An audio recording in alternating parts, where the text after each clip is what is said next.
talking about podcasting, and you Hmm. have a podcast. 2 years now? 2 years now. Yeah. Okay, nice. We brought up Gary Vee. So for the listeners, he is a podcaster. He's a social media guru, marketer, you name it, an entrepreneur overall. Mm-hmm. But he has a different side to him than most entrepreneurs. He also talks about, like you said, empathy, kindness, and humility, which is wonderful. Yes. He does bring up the hustle, and you and I were chatting here. The hustle sometimes is overrated. I think there has to be a dance, and I like to Ooh, I the like that. masculine, feminine energy, because there is a time to be in the hustle and grind. And I think it's funny because I lived in Vancouver for some time, and there's a lot of these spiritual communities who are kind of like, my spirit animal will pay the bills essentially. And that's not how it works, No.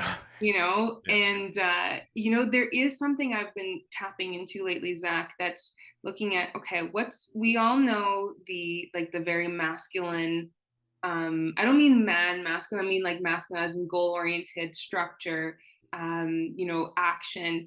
But then there's also something new that I've been tapping into is, well, how can I, as a female entrepreneur, amplify my message by embodying my message even more? And sometimes even one little action, can spread that information on a whole other level because there's some kind of Right. energy that we pick up on it. What do you think about that actually? Is like energy when someone says something and they could be saying something really great, but then it doesn't land versus someone says very few words, maybe, and you're like, whoa, there's something I feel about that It rather than, resonates. Yeah. yeah, And then with hustle, I'm thinking, well, can hustle also include me going to dance classes? Does that make me a better entrepreneur? Me, going to the sauna, that's not business related, but does that make me more embodied, more magnetic as an entrepreneur? And when I do say something, it's like, oh, I feel that. I feel what she's saying. Hmm. What are Well, your thoughts on like hustle and that? I've been on both ends of that spectrum. One is burnout. Mm-hmm. Um, it's Been there. happened a few times, yeah, and it's hard. That all you want is your health back. All you want is your mind to be strong again. Sometimes you learn the lesson, sometimes you don't. I do have a hard time shutting off. I have a hard time pausing. Kind of like what you said. If you go do something, is it a waste of time? Are you taking away from the energy that you could use towards your business and to your life? But I think well-being is important. Wellness is important. It's cliche. We've heard it many times before, but it's so true, isn't it? Who we are is comes from the inside. Yes. If you don't feel good inside, that energy's, I don't know, we're not going to be able to communicate well. I'll be angry. I'll be bitter. 100%. Or you'll be too tired to hang out with your kids, or Hmm. let's say you're delivering a presentation and you're bloated or you have a headache. It's like it's really hard to reach our potential or even do our work when we're feeling not great. Nope. And we've normalized like, oh, everyone's bloated, everyone has hair loss, like everyone sucks at sleeping. Like, Yeah. no, wait, when did we start to normalize health like that? Why is that happening? Where is it just a comfort thing now for everyone just to feel? I think there's a comfort. Um, there is also, I want to say, it's profitable to have people unaware of their bodies. And it's like, oh, instead of say something as simple as heartburn, it's profitable to have someone thinking that they need Pepto-Bismol or antacids versus, oh, you actually need to work on stomach acid. Like if we have, some practices there, if you have, for a few months have a digestive enzyme or increase apple cider vinegar, that's not a long-term customer. I have had clients who have struggled with infertility and they're on a popular fertility medication and they work with me. This actually happened with my boyfriend's hairdresser. She was on popular medication and she worked with me 9 months later, had a baby Oh, 3 days before my own birthday. And it's like, it's what you're going to spend either thousands of dollars in this other kind of treatment or a few $100 and have so part of it, I think, is yes, there's profitability there when people are unaware. There's also convenience, right? And comfort, like you said. It is especially the route that I take is it's lifestyle based. And wouldn't we rather just take a supplement or a pill to get rid of bloating Yeah, instead of one extra less person to talk to, just move on with the day and keep exactly. going. Do you think it's not the cost, it's the initial step of, oh my God, now I have to talk to someone about something A that's super personal, uncomfortable to share. And I totally get it, it is uncomfortable, and that's why having someone who has been there, done that, and who's not going to shame you into something, or just like, oh, just exercise more and lose, or to eat less or whatever, or yeah, there's that discomfort. I fully understand. It can be, you're like bearing your soul in a way to someone else, Mm-hmm. and yeah, that's a really good point, Zach. Mm-hmm. How long have you been a nutritionist for? I've been a nutritionist for 3 years. I've started my practice it's been 3 years now Nice.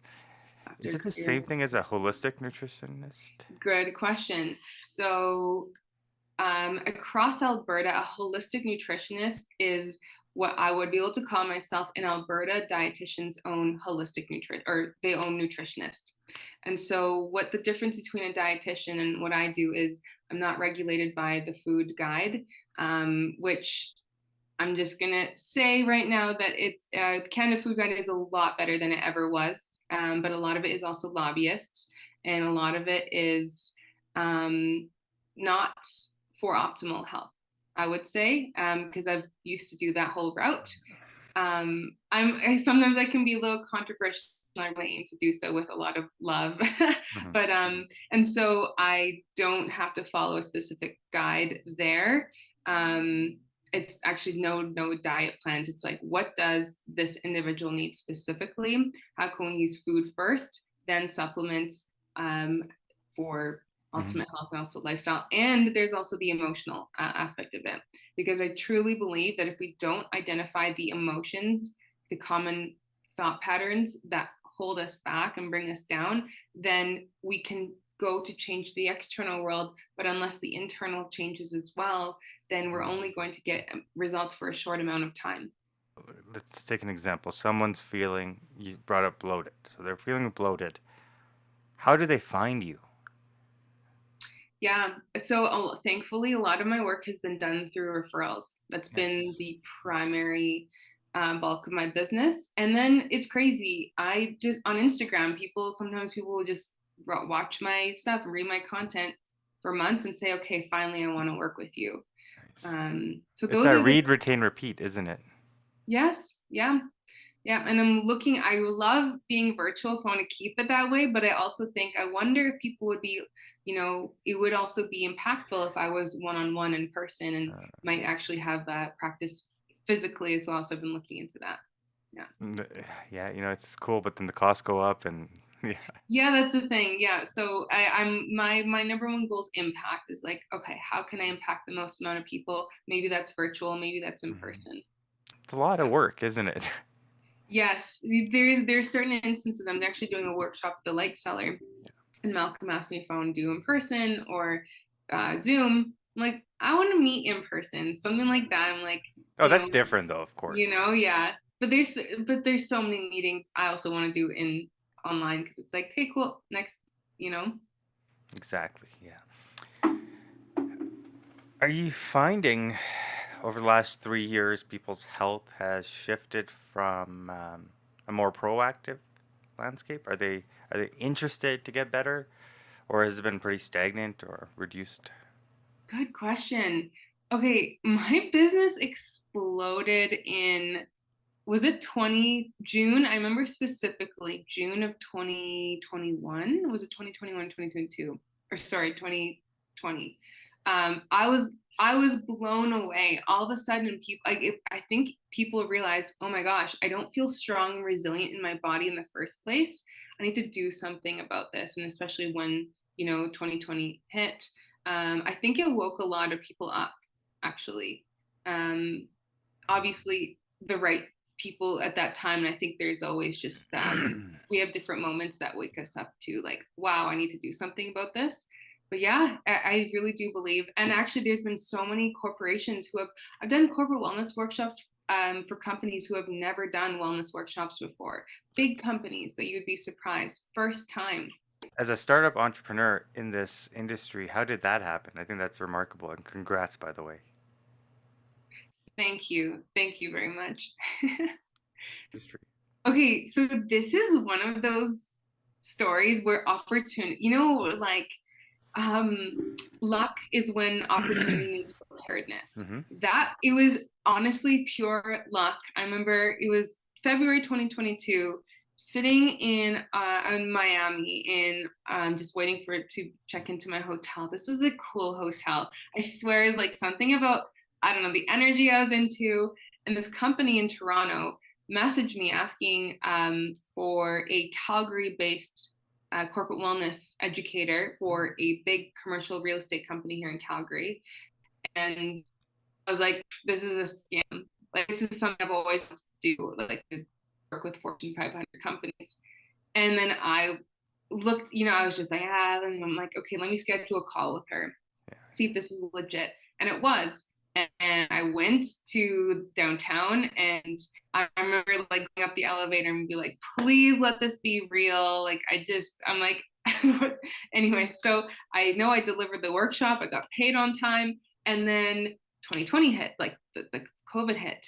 And all of a sudden, nothing's happening in person, obviously. So I messaged this company and said, I've been working at home for the past 8 years. Let me do online workshops for your clients, corporate clients, on working from home, healthy habits, working from home, how to work from home effectively. And it's so funny because this is just the backstory. So working from home, like 8 years ago, 10 years ago, was not really as common. And I remember my family would be like, oh, Selin, when are you getting a real job? Because I was working in marketing in a personal development company. And then I was like, sweet, I know, because I remember when I first started working from home, I would have second breakfast and just do the laundry. And like, it was so hard to focus. Anyway, so I started to deliver these workshops to all these companies. And then finally, I started, there were some things around I wasn't able to promote myself or like having my branding. So I said, you know what, I'm going to do this on my own. And so I went off on my own and worked with companies like Travel Alberta and Gordon Food Services and Hershey. And so, yeah, and just more of that on the way. Yeah. I think when your recent posts, you talked about constipation, you talked about various topics. How do they come up for you? Is it clients asking you, hey, how do I deal with certain things, or what? Good question, Zach. So I find my biggest struggle right now is actually being in some way disconnected from the struggles I used to have.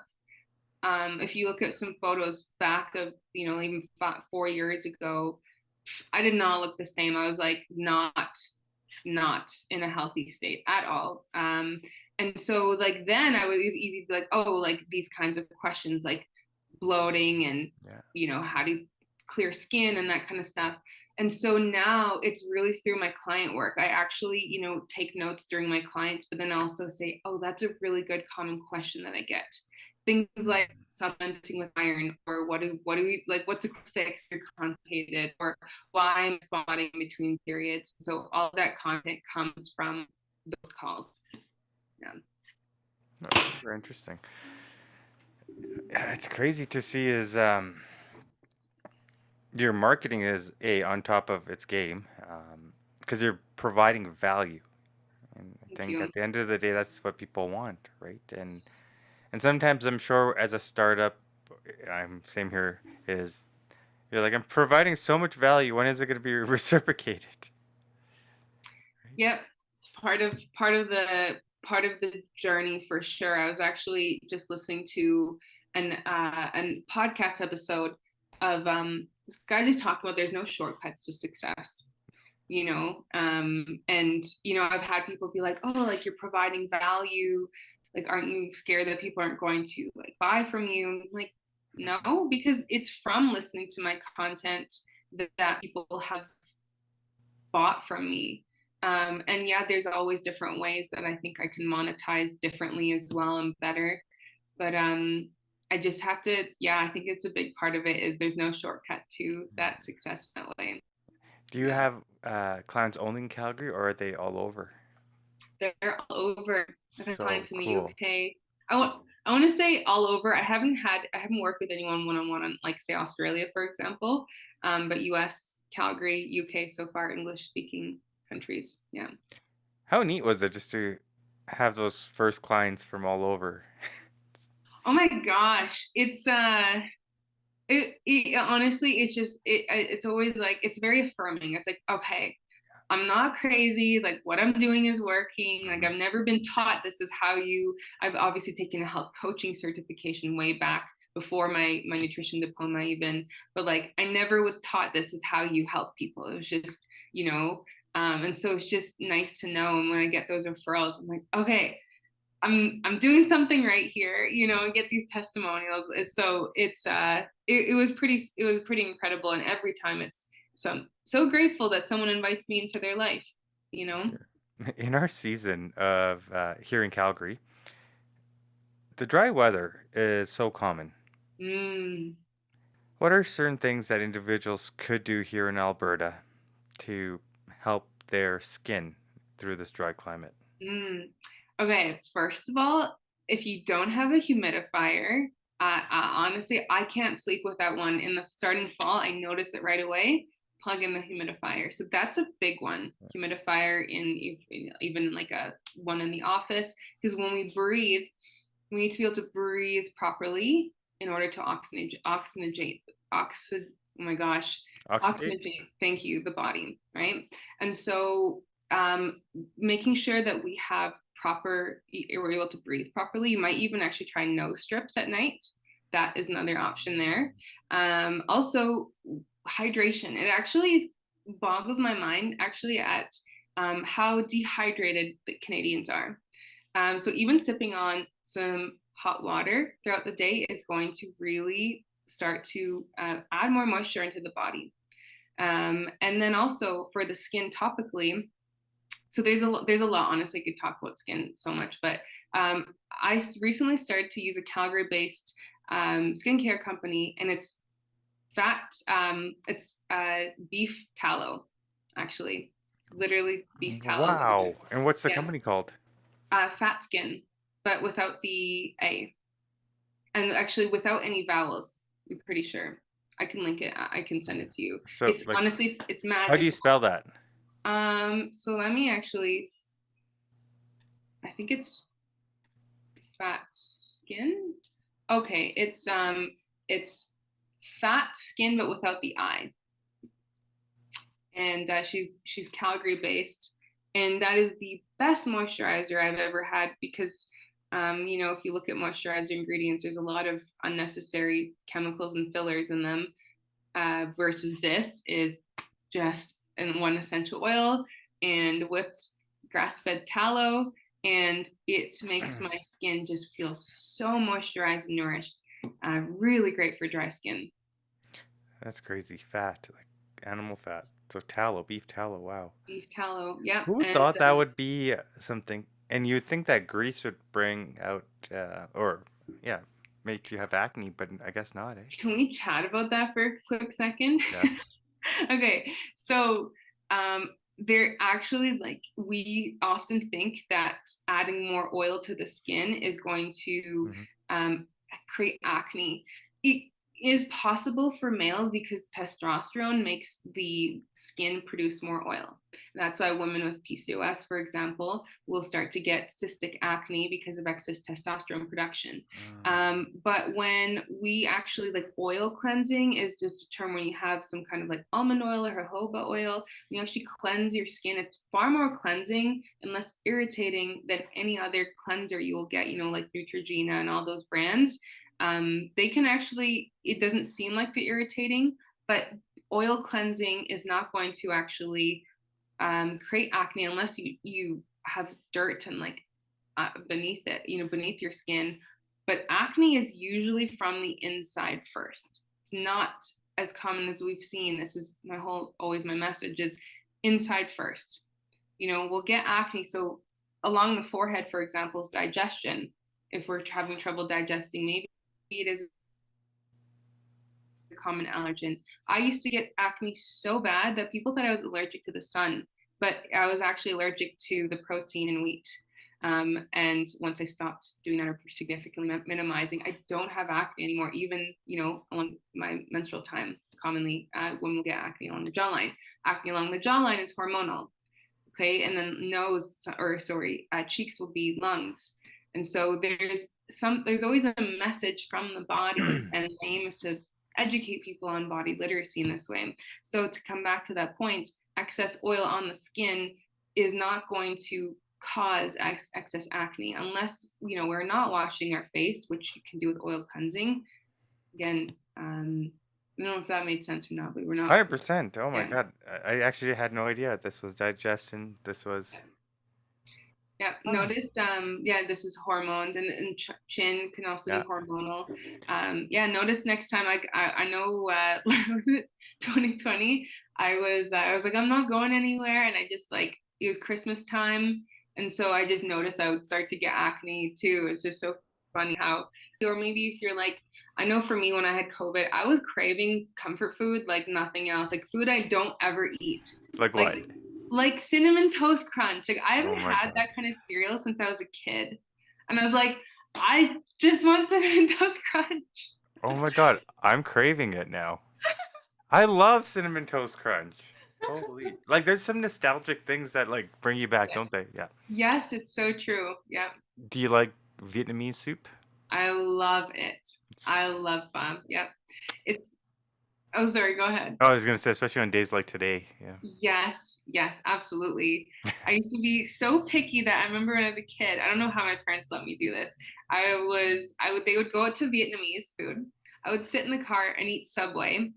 And then once I was done, I would go join them. Like, I don't know now that, like, I don't know how they let me do that, because it was before. It's like, okay, you don't eat this, you're not, it's just, I don't know if it's an immigrant family thing, but it's like, this is what we're eating tonight. If you don't like it, then make yourself something else, find something else.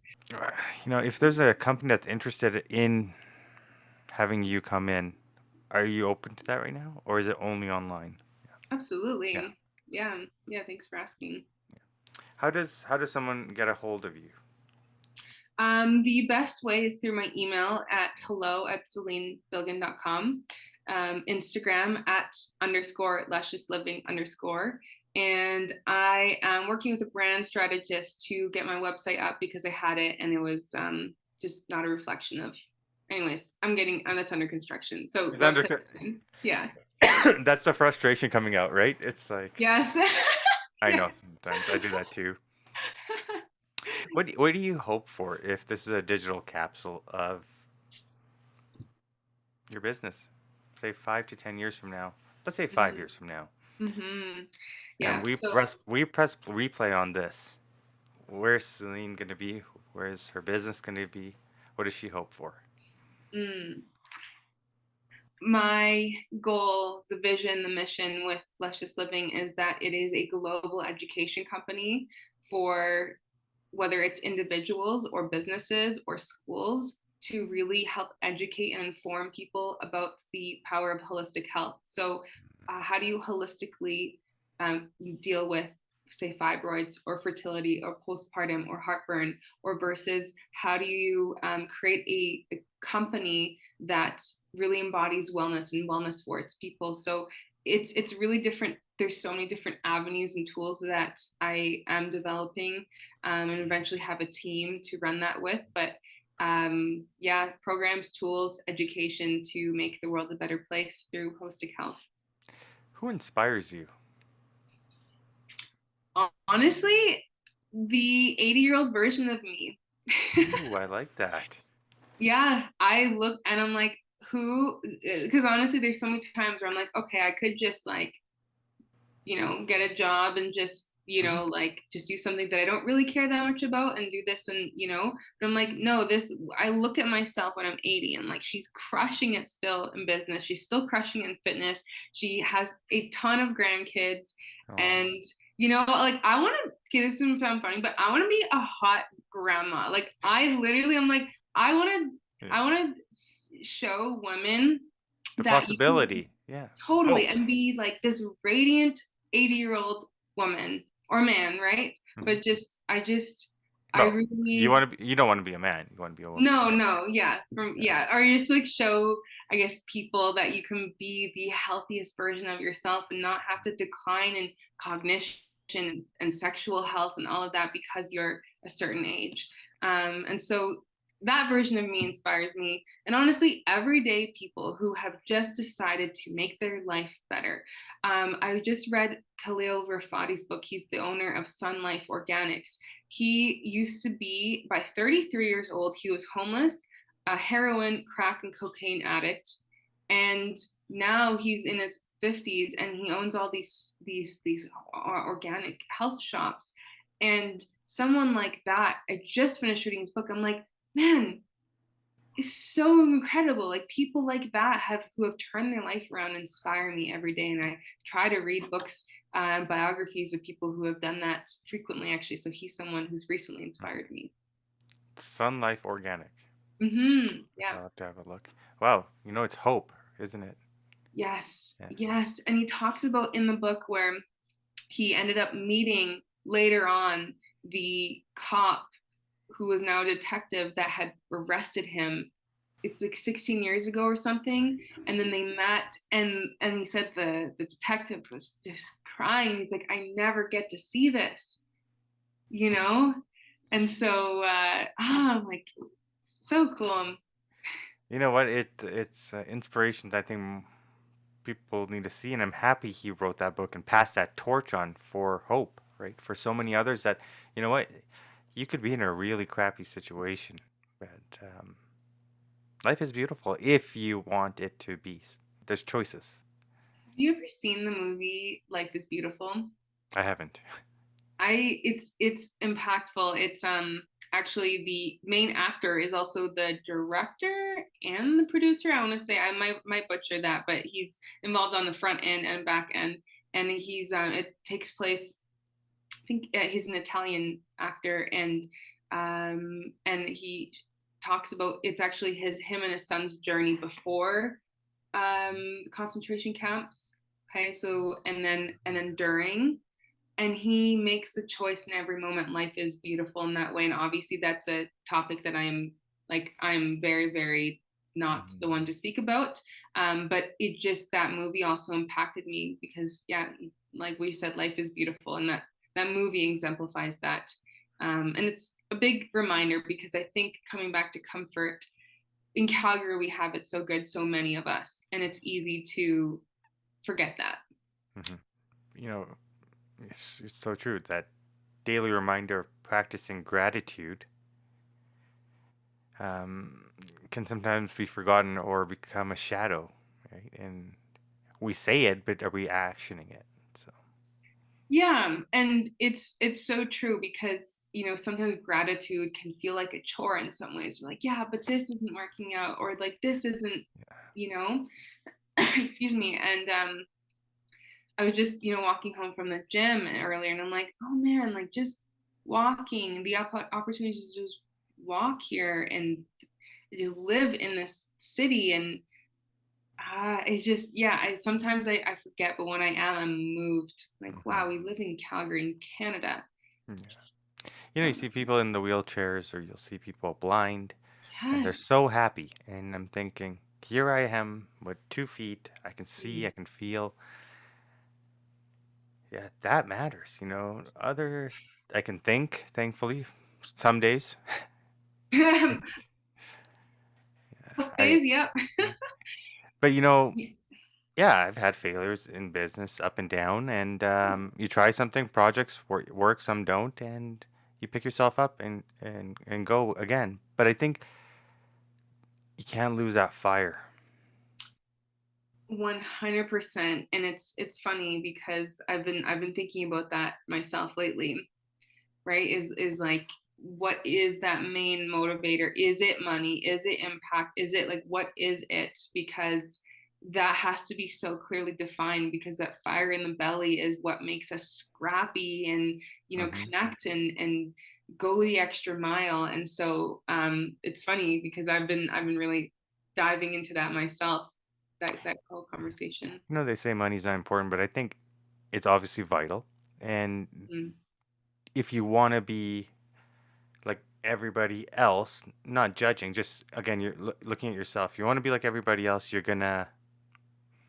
not gonna push as hard.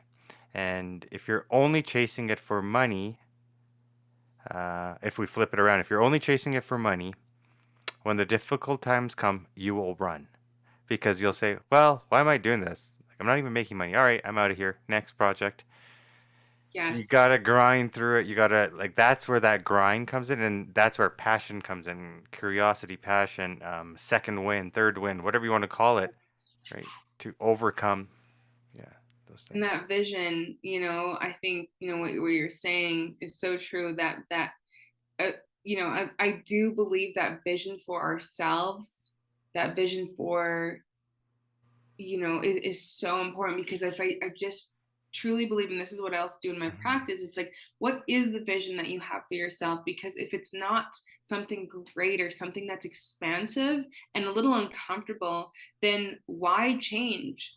Right? Like, why? And so that, I think, honestly, when I get stuck or unmotivated, whatever it is, I will always come back to, who am I becoming? Who is the version of myself I'm becoming? And I will literally have to write it. I've done this so many times, but I write it out again and again. Like, that's right. And then that, I'm like, yes, that's what I'm doing. That's what I'm here Mm. for. So if you ask yourself, "Who am I?" Like say present day, "Who am I?" What kind of questions would you ask yourself? Because I mean, I've had that question asked to me, "Zach, who are you?" I have no idea. And Mm-hmm. that's not good, right?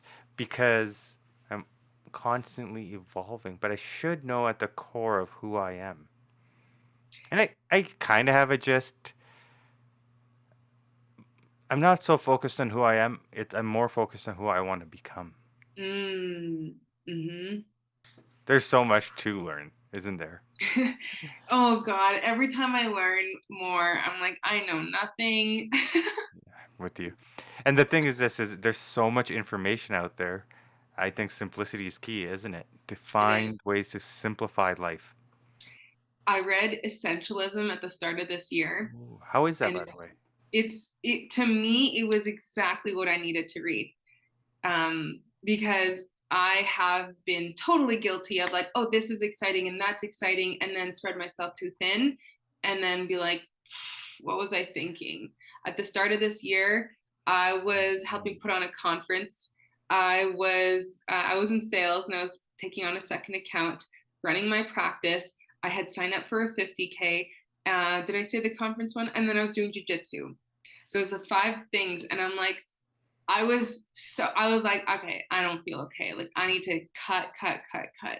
And thank God I did, because it helps me excel in that, those things that I do focus. But so I just can relate. And I also want to say thank you for having the courage to even ask yourself, who am I? Because I noticed that it can be scary, and it's something that takes time. You need to take that special time to reflect and ask yourself. And I think there can be some fear, in Yeah. when, and like, who am I? What am I here for? Hmm. Who am I with, if I don't count you know, my possessions? And I think those are some really powerful questions. I love when I can think about things where it's like remove yourself from things and and put yourself in a new country for a second. They don't care what you got. Who are you? How do you carry yourself? How do you treat people? Right? That's what I remember matters. during COVID, I would go down to the river. This is during lockdowns, and I'd be like, who am I, and what do I want my life to be about? Like, I know, because like travel has always been a big thing for me and so many people. Hmm. Like, if I can't go anywhere, like I can't even go to an event or the gym or something, I'm like, what is my life about? What do I stand for? What do I believe in? Right. And yeah, I think that was actually a lot of people, that whole 2020, I think, was really impactful for a lot of people to go a little more inward. It's like we went inward into our houses, but inwards into Our our hearts souls. as Yeah. well. Yeah, exactly. The way I looked at 2020 was, or this pandemic, you could have ran away from it all, and yeah, it did suck. but you could complain. You could be bitter. You could be angry, and spread those messages out there. Mm-hmm. Or you could say, yeah, this is really crappy, and it is what it is. Yeah. I can't change this. Yeah. I can spew anger out there, or I can chase peace and fix the things that right now it does suck, but I'm privileged enough to have a roof over my head, food in my belly, and I can read a book. I can learn from people, and hopefully bring some peace to my life. You know, Yes. so people came out of the pandemic saying, "Okay, nothing happened. We're back to normal. Life's good. Go party, this and that." Or you can come out and say, "Holy smokes! I'm now wiser than I once was," or I don't know, whatever word you want to call it, but you feel like there's purpose to your life, there's meaning to your life, and maybe that's maturity, maybe that's other things. I know guys mature later in life, so I've been in my 3 years of that. Is there anything that you feel like you are wiser for after the pandemic? Peace over everything, inner Mm. peace. I was I was a go go go guy. I was running. I don't know where I was running to. Like literally, it'd be like 4 o'clock now, texting people, "Hey, you want to grab a drink? Want to go out do this?" And yeah, it was just social, social, social, and I don't know. You realize what was the point of it all? Well, Mm. it's good. I think social is important. Being social is great, but But the intention behind it sometimes, right? We're like, oh, I don't want to be with myself right now, or I don't want to like, I don't want to be bored, or exactly. And I couldn't sit with myself. So yeah. November 25th, 2020, I stopped drinking. So this year will be 2 years. Wow. Yeah, and I said cold turkeyed it, never went back. And I don't know how that's happened. Good on you, Zach. Thank you. Yeah. And just a few months before the pandemic, my mom had passed away. So that kind of messed with me a bit, right? So then the pandemic happens, and obviously I live alone with my dog, but there's a lot of loneliness, right? And then Mm-hmm. you're trying to process grief, but you're also trying to process pandemic. Is the world coming to an end here? Like, I would have thought that. I would have been like, Kate, world is hmm just, yeah. and then the alcohol consumption was just rising for me. It was just like to the point where I said, enough is enough. I can't do this anymore. Yeah. So I found peace. Wow, that my heart goes out to you. Grief is such an interesting, I don't even know what to say about it. I just, and then right before the pandemic, Zach, that's, oh, I Mhm. can't even imagine. I can't imagine. Yeah, thanks for being real, and just thanks for, I think that alone is so inspiring for so many people to be like, okay, alcohol also on top of that, and then Mhm. So that's why it's funny. January 2021, I started the podcast, so it's coming up to being 2 years. But it was something for me to do because it was a social thing. 'Cause I wasn't at the bars mm, anymore. I wasn't at the pubs anymore. So I said, I need to do something with my life, and that's kind of how this started. Yeah.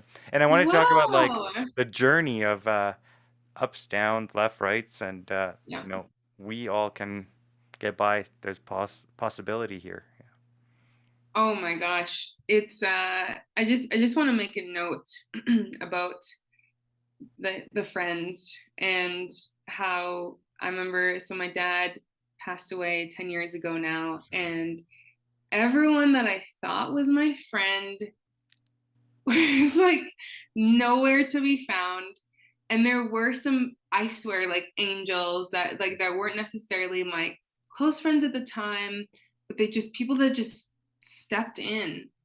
And very few, like I'm thinking actually one specific person in mind when I say that. That I remember it was shocking. I was like, I thought we're, like it was just like the most important, Hmm. impactful time, horrifying time of my life. And I'm like, I have one person that wasn't even a part of my friend group that actually stepped in. And I think part of it, people don't know how to respond. A lot of it, people don't know what it's like. And so they don't really know like what to do either. Maybe there's discomfort there dealing with grief and death and all these things that the society doesn't like to talk about. For some reason, some of my favorite subjects. But it's I know and what you mean by that. I said, Zach, you're so you're always talking so deep, and but I think it's because you had to go deep to find yourself. You had to face darkness to find light, and um, I have a hard time sometimes dealing with just surface level talk. Like I Hmm. can do it, of course, but it's not like my favorite topic, you know? How did you go to the pub? Like, what'd you talk about during the pubs and and stuff? Because I feel like for someone who is so deep, then it's like it'd be so difficult. I'm sure it's difficult, more difficult now to just like. Oh, back then I think I was just so goofy and silly, and I'm still a silly guy and a funny guy, but I think there's, I don't know, priorities changed, you Yeah, know? And yeah. again, like the podcast, I'm trying to grow it and see wherever it goes.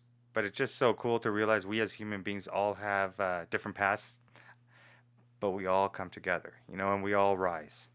Yes, Even through darkness, we can rise, and there's hope. And always. look, you're providing that for people. You know, they say the gut is the second brain or the first brain, depends how you look at it. It's true. I could nerd out about that as well. And it's so true, though. It is, um, I feel like we haven't really been taught to listen to those and encourage those gut feelings in that way. I have a read on people's energies so clearly that for so long I doubted that. And I'm like, whatever, whatever. And, growing up, the highlight was math and science Mm, and energy and being great with people and making people feel comfortable, leading them through change. That's like, that was not talked about. That was not taught in school. That was, and so I appreciate that because I also like can talk to people about pretty much anything, but where what truly makes me happy is those deeper conversations that that are meaningful and that like really you're like, oh, I feel a little like vulnerable sharing this, but like this is where the juice of it is. mm-hmm. I think that's where it's like, do you be authentic or do you just put the front, right? And I think as sooner or later, you know, you realize people. I mean, you can see it too. You're on social media. You can see when people are being their true self or are they portraying an image. And of course, we all do. Like we all Hmm. have to. Like we have our at home face on the couch. We have Yeah, I'm not gonna share when I like have a meltdown on social media. That's not no, no. How do you find strength? Because oftentimes, being a leader or being someone that people are looking up to, you can't sometimes, or you Mhm. should and shouldn't share your Oh, downtimes. what a good question. I was just having a conversation with my friend about this.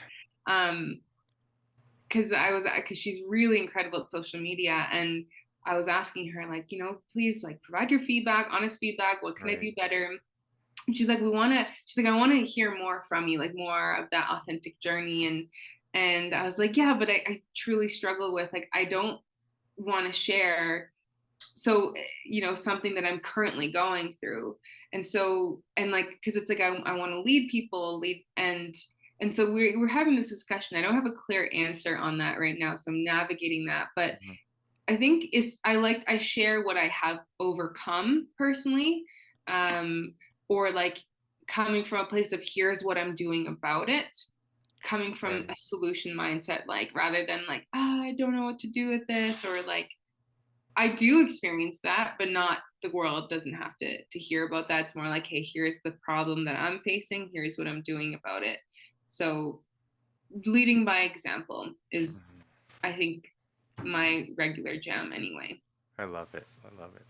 We should do another one of these soon, and we should find some like topics and dive deep into them. Let's do all the taboo subjects. Actually, Right? maybe we can talk about grief at some point too, and just Yes. like, because that's a whole other conversation that I think can be very empowering and really resonate with a lot of people. Oh, But 100%. I mean, yeah. you dealt with something, I've dealt with something. Well, thank you again for today. Thank you so much. That was so great chatting with you. I felt like I was talking to an old friend.